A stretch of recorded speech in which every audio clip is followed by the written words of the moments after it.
हाय दोस्तों, मेरा नाम है पराग पाल और आप सबका एक बार फिर से स्वागत है हमारे इस नए वीडियो में। दोस्तों, इस वीडियो में हम बात करने वाले हैं स्ट्रेन एनर्जी मेथड के एक न्यूमेरिकल के बारे में, जो कि आप यहाँ पे पोर्टल फ्रेम पे देख सकते हैं। ठीक है, इस टाइप के न्यूमेरिकल आपके एग्जाम में 15 से 20 मार्क्स के लिए आते हैं। ठीक है, तो आपको ये वीडियो जो है दोस्तों स्टेप बाय स्टेप लास्ट तक देखना काफ़ी ज़रूरी है, ताकि आप ये आइडेंटिफाई कर सके कि कौन सी मिस्टेक्स आप कर रहे हो। ठीक है, अब आप यहाँ पे देखेंगे, हम ज़्यादा टाइम न लेते हुए वीडियो को स्टार्ट करते हैं, लेकिन उसके पहले एक चीज़ बताना चाहूँगा। अगर आपको इन नोट्स को पढ़ना है तो आप हमारे वेबसाइट पे जा सकते हैं, जहाँ पे आपको सॉफ्टवेयर्स, इंजीनियरिंग सॉफ्टवेयर्स और बहुत सारी चीज़ें भी आपको यहाँ पे फ्री में मिलती है। ठीक है, तो चलो स्टार्ट करते हैं। जैसे आप यहाँ पे इस पोर्टल फ्रेम पे देख पा रहे होंगे दोस्तों, कभी भी क्या करना है, जब भी स्ट्रेन एनर्जी का न्यूमेरिकल आता है तो आपको इस चीज़ को ध्यान में रखना है, DOSI, डिग्री ऑफ स्टैटिकल इंडिटर्मिनेंसी। ठीक है, अगर आप डिग्री ऑफ स्टैटिकल इंडिटर्मिनेंसी सही से नहीं निकाल पाते हो तो आपका पूरा न्यूमेरिकल गलत हो जाता है। ठीक है, और डिग्री ऑफ स्टैटिकल इंडिटर्मिनेंसी का मतलब क्या होता है? जो आपके पास सपोर्ट है, उन सपोर्ट से आपको एक DOSI निकालना होता है, मतलब डिग्री ऑफ स्टैटिकल इंडिटर्मिनेंसी निकालना होता है, जो कि अननोन वैल्यू होती है, जो आपको पूरे स्ट्रेन एनर्जी मेथड का यूज़ करके, कैस्टाग्लिनोस थ्योरम का यूज़ करके निकालनी होती है। अब यहाँ पे कैसे करेंगे, एकदम सिंपल सा कंसेप्ट बता देता हूँ। जैसे अगर अभी इस न्यूमेरिकल में आपके पास है एक रोलर सपोर्ट, ठीक है, तो रोलर सपोर्ट के ऊपर आती है दोस्तों एक रिएक्शन सिर्फ, और वो भी रहती है वर्टिकल रिएक्शन बस। लेकिन जब हम बात करते हैं फिक्स सपोर्ट की, तो फिक्स सपोर्ट पे एक होती है वर्टिकल, एक होती है हॉरिजॉन्टल और एक होता है मूवमेंट। तो आपके पास यहाँ पे हो गया 1 नंबर, यहाँ पे होगी 3 नंबर, मतलब यहाँ पे 2 फोर्स और एक मूवमेंट, और यहाँ पे एक फोर्स, तो 3+1 हो गया 4। तो DOSI का फार्मूला होता है R-E। R मतलब हो गया ये आपका रिएक्शन का टोटल, मतलब 1+3 कितना हो गया 4, और E का स्टैंडर्ड होता है 3, मतलब E की वैल्यू हमेशा 3 होती है। तो आपको 4 में से 3 माइनस किया तो बचा 1, मतलब इस पूरे पोर्टल फ्रेम में आपका DOSI 1। तो आपको इस 1 की वैल्यू को डिटरमाइन करना है कि ऐसी कौन सा रिडंडेंट है, ऐसी कौन सी अननोन वैल्यू है जो मुझे यहाँ पे निकालनी है। समझ में आया? तो यही होती है स्टेप नंबर 1, जो आपको हमेशा ध्यान में रखनी है। अगर आप इस चीज़ को ध्यान में रख लोगे तो पूरा न्यूमेरिकल सॉल्व हो जाएगा। ठीक है, तो अभी आप देखेंगे यहाँ पे सबसे पहले मैंने वही किया जो मैंने अभी आपको एक्सप्लेन किया है, DOSI, degree of statical indeterminacy, R-E, 4-3 हो गया 1। ओके, अब मैंने यहाँ पे बोला कि चलो अब मेरे पास यहाँ पे DOSI निकल गया, तो VA जो है एक ऐसा फंक्शन, एक ऐसा टर्म, एक ऐसा सपोर्ट जिसको मैं मान के चलूंगा, जिसका यूज करके मैं पूरे पोर्टल फ्रेम का कैलकुलेशन करूंगा, और वही मैं ना अननोन मान के चल रहा हूँ। ठीक है, अगर मेरा यहाँ पे DOSI 2 होता तो मैं किसी 2 ऐसे फोर्स को अननोन मान के चलता। ठीक है, तो यहाँ पे taking VA as a redundant क्यों लिखा? क्योंकि VA को ही मैं अननोन मान के चल रहा हूँ। ठीक है, अब यहाँ पे जब मैंने VA मान लिया है तो मेरी क्लॉकवाइज और एंटी क्लॉकवाइज जो डायरेक्शंस होती है ये वाली, ये भी फिक्स होती है उसके रिस्पेक्ट में। तो कैसे होती है देखो, जैसे मैं यहाँ से जा रहा हूँ, इस डायरेक्शन से इधर जा रहा हूँ, तो मेरा क्लॉकवाइज हो जाएगा पॉजिटिव, एंटी क्लॉकवाइज हो जाएगा मेरा निगेटिव। लेकिन मैं इधर से इधर आऊँगा तो मेरा क्लॉकवाइज हो जाएगा निगेटिव, एंटी क्लॉकवाइज हो जाएगा मेरा पॉजिटिव। ये क्यों? क्योंकि मेरा VA जो है वो ऐसा घूमने वाला है। ठीक है, अगर ये VA, अगर मैंने HD को मान लिया होता तो यहाँ से इधर जाने वाली प्रोसेस क्लॉकवाइज होता निगेटिव, एंटी क्लॉकवाइज होता पॉजिटिव, और यहाँ से इधर जाना वाला होता clockwise positive, anti clockwise negative. क्यों? क्योंकि मैं ऐसे घूम रहा हूँ। ठीक है, तो ये चीज़ें आपको ध्यान में रखनी है। This is very very crucial thing while solving the numerical. ठीक है, अब मैंने VA को अपना रिडंडेंट मान लिया, तो आपको एक टेबल बनाना है। ये टेबल बनाना बहुत ही ज़रूरी है, क्योंकि इस टेबल के माध्यम से ही आप पूरा न्यूमेरिकल सॉल्व कर पाएंगे। ठीक है, अब यहाँ पे देखेंगे आपके पास ये जो पूरा पोर्टल फ्रेम है, इसमें आपको सेक्शंस डालने पड़ते हैं। ठीक है, तो यहाँ पे चलो हम सेक्शंस डालेंगे। तो यहाँ पे देखो A to B, मतलब अगर इसमें कोई लोड नहीं होता, कोई लोड नहीं होता, तो हम लोग क्या करते, सिर्फ AC में ही एक सेक्शन डालते। लेकिन यहाँ पे A to B के बीच में, मतलब A से लेके B पर एक लोड है, तो एक सेक्शन मेरा यहाँ पे आएगा, उसको मैं बोलूँगा XX, और A से लेके वहाँ तक का जो डिस्टेंस होता है, इतना डिस्टेंस बनेगा कितना, X। ठीक है, फिर मेरा B to C में भी और एक सेक्शन जाएगा। ठीक है, और मेरा इसमें भी एक सेक्शन का जो डिस्टेंस रहेगा वो रहेगा X, और C to D में कोई मतलब लोड है, लेकिन वो लोड डिस्ट्रीब्यूट नहीं कर रहा है, इसलिए मेरा एक ही सेक्शन में डालूंगा, ठीक है, जिसका डिस्टेंस रहेगा x और उसका सेक्शन भी रहेगा x। ठीक है, ऐसे 3 सेक्शन आप हमने डाले। अगर 2 सेक्शन डाल सकते थे, कब? जब यहाँ पे 100 किलोन्यूटन का लोड नहीं रहता AC के बीम पे। ठीक है, तो यहाँ पे आप देख सकते हैं सबसे पहला मेरा पोर्शन आया था A to B। ठीक है, क्यों A to B? क्योंकि जैसे यहाँ पे मैंने बताया कि B के ऊपर लोड है। ठीक है, तो ओरिजिन हो गया मेरा A, लिमिट I, देखो यहाँ पे इनर्शिया दिया है कि आपको नहीं दिया है, तो आपको इनर्शिया हमेशा क्या लेना है? I ही लेना है। अब लिमिट कैसे आइडेंटिफाई करेंगे? देखो A से B का डिस्टेंस है 2 मीटर का। ठीक है, तो A से B का 2 मीटर का है, तो यहां से हम क्या करेंगे? 0 to 2 उसकी लिमिट होगी। ठीक है, अब मोमेंट इक्वेशन कैसे निकालेंगे? सबसे पहले आपको बता दूं मोमेंट का फार्मूला क्या होता है, फोर्स इंटू परपेंडिकुलर डिस्टेंस। तो यहाँ पे फोर्स कौन हो गया? VA, परपेंडिकुलर डिस्टेंस हो गया ये 2 मीटर। लेकिन अभी 2 मीटर कहेंगे क्या? नहीं, हम उसको कहेंगे x। ठीक है, राइट, ये हो गया। तो यहाँ पे अभी क्या होगा? देखो V इंटू, अभी यहाँ पे एक चीज मैं आपको बताना चाहता हूँ, यहाँ पे आप देखेंगे ऊपर, यहाँ पे मैंने बताया कि मैंने VA को एज अ V कंसिडर किया हुआ है। ठीक है, रिडंडेंट, ताकि मैं पूरे कैलकुलेशन में VA की जगह V लिखूं। तो यहाँ पे VA को अभी हम मानेंगे एज अ V, तो V इंटू x, मतलब V हो गया फोर्स और क्लॉकवाइज घूम रहा है इसलिए पॉजिटिव हो जाएगा V, और x हो गया परपेंडिकुलर डिस्टेंस, तो Vx हो गया। तो ये आपका हो गया मोमेंट इक्वेशन। अभी मैं जाऊंगा BC के इसमें, BC सेक्शन में। तो BC में भी क्या होगा? देखो 2 मीटर का डिस्टेंस है, तो यहाँ पे लिमिट होगी 0 से 2। ओरिजिन इसका हो गया B, क्योंकि मैं B से जा रहा हूँ C के तरफ, इनर्शिया होगा I। तो अगर मैं इसका कैलकुलेशन करता हूँ तो क्या हो जाएगा? देखो बहुत सिंपल सा कंसेप्ट है, V इंटू 2 प्लस, अभी ये डिस्टेंस हमें यहाँ पे नहीं पकड़ना पड़ेगा, हमें ये डिस्टेंस पकड़ना पड़ेगा यहाँ पे, इतना डिस्टेंस रहेगा। ठीक है, तो कैसा होगा? फोर्स होगा आपका V, और परपेंडिकुलर डिस्टेंस कितना क्या? ये 2 मीटर प्लस x, इसलिए लिखा मैंने V in bracket 2 plus x। अब ये जो 100 किलोन्यूटन है ऐसे एंटी क्लॉकवाइज घूम रहा है, तो ये होगा -100 इंटू x, ये लिख दिया। अब आपको क्या करना है? V से अंदर मल्टीप्लाई करना है, मतलब 2V plus 2Vx minus 100x, ये बन गया आपका इक्वेशन फॉर BC। अब हम बात करेंगे CD की, तो ऑब्वियसली CD के लिए भी मेरा x डिस्टेंस कितना रहेगा दोस्तों?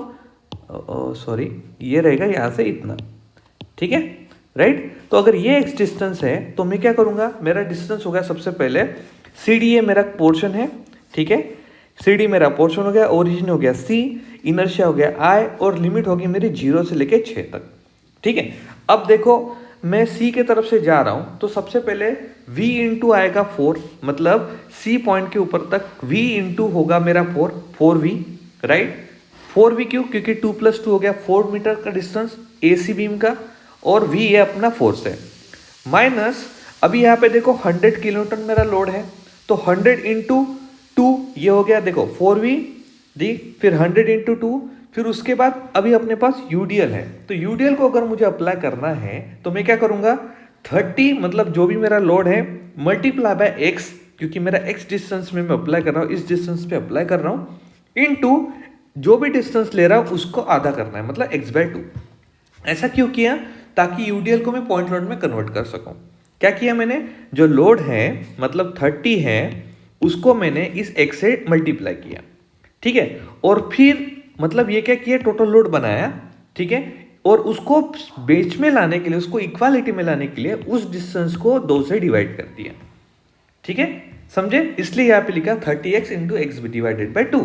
ओके, अब हम आगे चढ़ के इसको सॉल्व करेंगे तो क्या होगा? देखो 4V वैसे का वैसे, 182 हो गया 200, और अब ये 30 को मैं 2 से डिवाइड करूंगा तो हो जाए 50x² हो जाएगा ये, तो ये 50x²। ठीक है, तो बेसिकली हमने यहाँ पे क्या निकाला? हमने यहाँ पे वो रिक्वायरमेंट्स निकाली जो हमें कैस्टाग्लिनोस थ्योरम के लिए जरूरी होती है। ठीक है, कैस्टाग्लिनोस थ्योरम क्या कहता है? 1/E है integration of lower limit upon upper limit, movement equation को हम पार्शियल डेरिवेट करेंगे विथ रिस्पेक्ट टू रिडंडेंट। मतलब यहाँ पे भी देखो ये V दिख रहा है आपको, ये क्यों आया? क्योंकि हमने यहाँ पे एक ही अननोन है, तो हम ये जो इक्वेशन निकाले इसको अभी हम पार्शियल डेरिवेट करेंगे, जो हम यहाँ पे इससे मल्टीप्लाई करेंगे मूवमेंट इक्वेशन से, इनटू डेरिवेट इक्वल्स टू 0। तो अभी सबसे इंपॉर्टेंट चीज है कि भाई पार्शियल डेरिवेट करते कैसे हैं। तो देखो v इंटू एक्स है, अभी यहाँ पे partial derivate with respect to v कर रहे हैं, तो जहां जहां पे v लगा है सिर्फ उसी वैल्यू का पार्शियल डेरिवेट होगा, जिसके साथ v नहीं लगा है उसका पार्शियल डेरिवेट 0 होगा। ठीक है, तो क्या होगा देखो vx है तो vx का पार्शियल डेरिवेट होगा सिर्फ x, v की वैल्यू हो जाएगी 1। अब यहाँ पे 2v प्लस vx माइनस 100 है तो इसका पार्शियल डेरिवेट क्या होगा, इसका हो जाएगा v निकल जाएगा 2 बचेगा, इसका v निकल जाएगा x बचेगा, यहाँ पे कुछ भी नहीं तो ये हो जाएगा 0, मतलब 2 प्लस एक्स। अब इसका कितना रहेगा 4v minus 200 minus 50x square, तो ये बचेगा सिर्फ 4, यहाँ पे कुछ नहीं है, यहाँ पे कुछ नहीं है, तो मतलब सिर्फ रहेगा 4। तो देखो यहाँ पे हमने वही लिखी है जो चीज़ मैंने अभी आपको कैलकुलेट करके बताई। ठीक है, नाउ अभी हम इसको थोड़ा आगे चलते हैं और यहाँ पे आपको मैं क्या करेंगे, हम यहाँ पे सारी चीज़ें रखेंगे दोस्तों, जैसे मैंने यहाँ पे रखी है।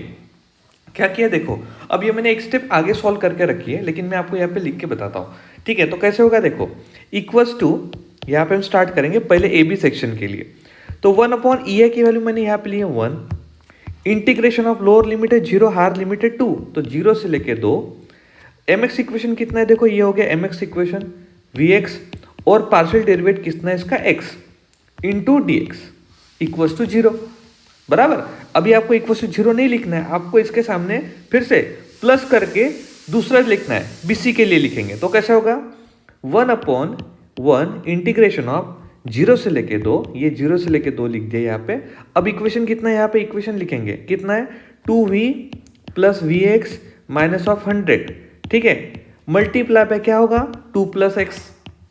ठीक है, ऐसे कर करके आपको इक्वेशन लिखने हैं, तो आप यहाँ पे देखेंगे मैंने वो लिख दिया था और मैंने फिर इसको सॉल्व किया, मतलब ये x इसके साथ मल्टीप्लाई होगा तो हो गया वी एक्स स्क्वायर, देखो आ गया v x square into d x. फिर यहाँ पे आप देखेंगे ये 2 को पहले इसके साथ मल्टीप्लाई करेंगे, फिर x को सब ब्रैकेट के साथ मल्टीप्लाई करेंगे, मतलब क्या होगा 2 into 2 4v plus 2vx minus 200, ठीक है, फिर x के साथ मल्टीप्लाई होगा तो क्या होगा plus 2vx plus v x square minus 100x, ठीक है, राइट। फिर उसके बाद आप सबको एडिशन करोगे तो ये आपको एक चीज मिलेगी यहाँ पे, समझे, ये हो गया। फिर सिमिलरली फॉर द नेक्स्ट इसके लिए सी डी के लिए हमने यहाँ पे लिख दिया, ये सी डी के लिए लिख दिया, ठीक है। अब क्या करना है, अब आपको इसका इंटीग्रेशन करना है। अब इंटीग्रेशन करना भी बहुत आसान है दोस्तों, इतना मुश्किल नहीं है। देखो अब आपके पास एक्स स्क्वायर का इंटीग्रेशन होगा, तो एक्स स्क्वायर का इंटीग्रेशन क्या होता है एक्स क्यूब बाय 3, ठीक है। अगर सिर्फ v है तो v का इंटीग्रेशन होगा v इंटू एक्स, अगर v एक्स स्क्वायर है तो उसका इंटीग्रेशन होगा v एक्स क्यूब बाय 3, अगर v x to the power 4 है तो होगा v x to the power 5 by 5, समझे, मतलब एक आपका जो पावर है वो बढ़ जाता है। अगर सिर्फ वहाँ पे v है तो v का हो जाएगा v एक्स, अगर v एक्स है तो उसका हो जाएगा v एक्स स्क्वायर, या फिर सिर्फ x है तो उसका हो जाएगा एक्स स्क्वायर बाय 2, समझे। तो आपको यहाँ पे वही करना है, हमने भी यहाँ पे वही किया है, वी एक्स स्क्वायर का हो गया वी एक्स क्यूब बाय 3, और x की वैल्यू आपको हायर लिमिट रख देनी है जो कि यहाँ पे 2 है। तो ऐसा सब के लिए आपको सॉल्व करना है, आप देख सकते हैं हमने सब के लिए यहाँ पे सॉल्व किया है, ठीक है। मैं आपको थोड़ा जूम आउट करके दिखाता हूँ, देखो v x cube by 3 plus 4vx minus 2vx square by 2 minus 200x square by 2 plus 2vx square by 2 plus vx cube by 3 minus 100x cube by 3 plus 16x minus 800x minus 60, देखो अभी 800 खाली था तो 800x बन गया, minus 60x cube by 3, देखो x square था तो बन गया x क्यूब बाय 3। अब इस पे हमने सब सारी की सारी हायर लिमिट हमने डाल दी है। अब इनको डालने के बाद आपको क्या करना है, इसको सॉल्व करना है। तो सॉल्व करेंगे तो दोस्तों आपको मिलेगा यहाँ पे वैल्यू, ठीक है। फिर ये मिलने के बाद आपको एक रिलेशन मिलेगा in term of v 117.33v minus this equals to 0, तो ये v की वैल्यू मिल गई, ठीक है। अब v मतलब है आपका v है, तो इसका मतलब अभी आपके पास v की वैल्यू है। अब आप इस चीज को ध्यान में रखते हुए हम क्या करेंगे, हम इसका बेंडिंग मोमेंट डायग्राम निकालेंगे, ठीक है। अब बेंडिंग मोमेंट डायग्राम कैसा निकालेंगे, सबसे सिंपल सी बात है, इतना आसान है कि आप सोच नहीं सकते। देखो हमेशा जो रोलर सपोर्ट होता है, हिंज सपोर्ट होता है, वहां पे मोमेंट होता है 0, इसलिए वहां पे आएगा 0, बराबर। अब उसके बाद आपको पता है कि भाई v की वैल्यू तो v है, तो ये वैल्यू कितनी है, ये है आपकी 83.41, सो 83.41 इंटू 2 बन गया आपका 166.82, ठीक है। उसके बाद अभी आपको यहाँ पे फिर से ये निकालना है कि C के ऊपर आपका कितना मोमेंट आएगा। तो C के ऊपर मोमेंट कैसे निकलेगा, बहुत सिंपल सी बात है। VA मतलब 83.41 इंटू 4, ठीक है, माइनस 100 इंटू 2, तो वो बन जाएगा आपका 133.64 किलो न्यूटन इंटू मीटर, ठीक है, जो हमने यहाँ पे लिख दिया।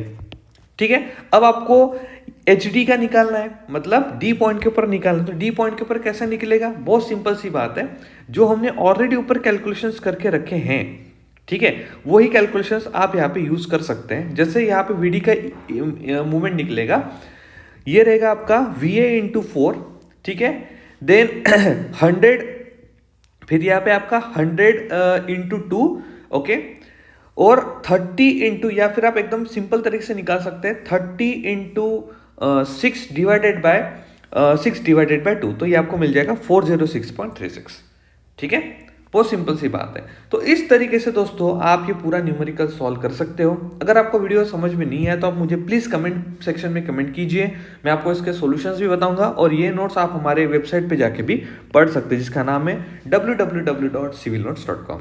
तो आई होप, आशा करता हूँ वीडियो आपको समझ में आएगा। Enjoy your day, bye bye.